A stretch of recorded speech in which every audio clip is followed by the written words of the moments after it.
evening, here's top news newsletter starting with headlines. Al-Assad pledges to push for second round of Syria talks in Moscow. Army kills score of terrorists across the country. Iran Foreign Ministry, we condemn the terrorist attacks targeted Hasaka. 51 Knesset members nominate Netanyahu for premiership. Starting with the Syrian view, Syrian President Bashar al-Assad stressed that Syria is keen to keep working to push forward Russia's efforts for holding a second round of inter-Syrian talks in Moscow. The continued Russian efforts were discussed in a meeting between Assad and Russia's special envoy Azmatullah Kol-Mohammadov and the combining delegation, where the need to continue coordination and consultation between Moscow and Damascus to make this effort a success was highlighted. The most important step towards achieving that end, Assad said, is to agree an agenda that specifies the working method, the principles on which dialogue should be based, and believe in its relentless efforts to find a solution in the country. The Russian envoy held the Syrian government's openness to the political initiatives in Syria and in high regard, hailing the steps which the government has taken to help these initiatives succeeded, included the local reconciliation, and that has achieved.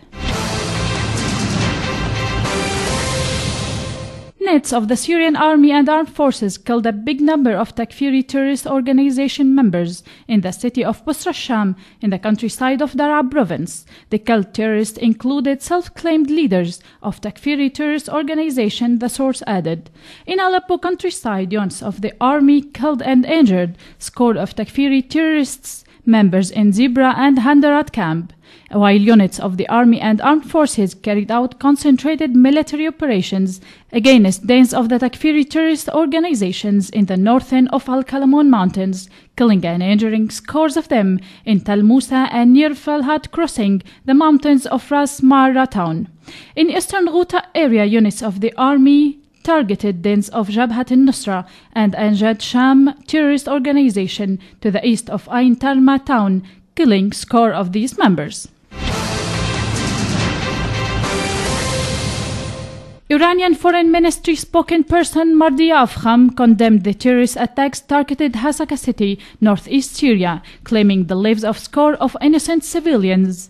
Regional cooperation would lead to drying up score of terrorism and extremism in the region, as Afkham added. Afkham also offered condolences to the families of the victims. On Friday, a twin terrorist bombing took place on Shuhada Square in Al-Mufti residential neighborhood, Hasaka city, claiming the lives of 37 civilians and injuring more than 96 others, most of them women and children.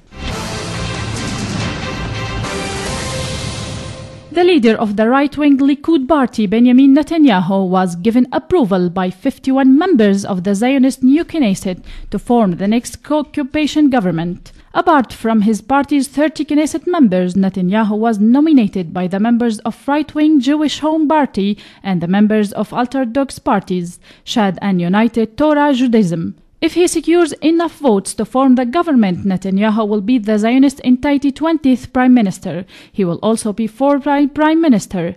President Reuven Rivlin started discussion with the leader of the Zionist political parties on the formation of the next government, aimed at expectation of Netanyahu would be selected to lead his government. The Zionist media expect the former foreign minister will back Netanyahu for membership. According to a Zionist law, the Knesset member tasked with forming the government has 28 days to complete the task, yet the president can extend that period for a maximum of 14 additional days.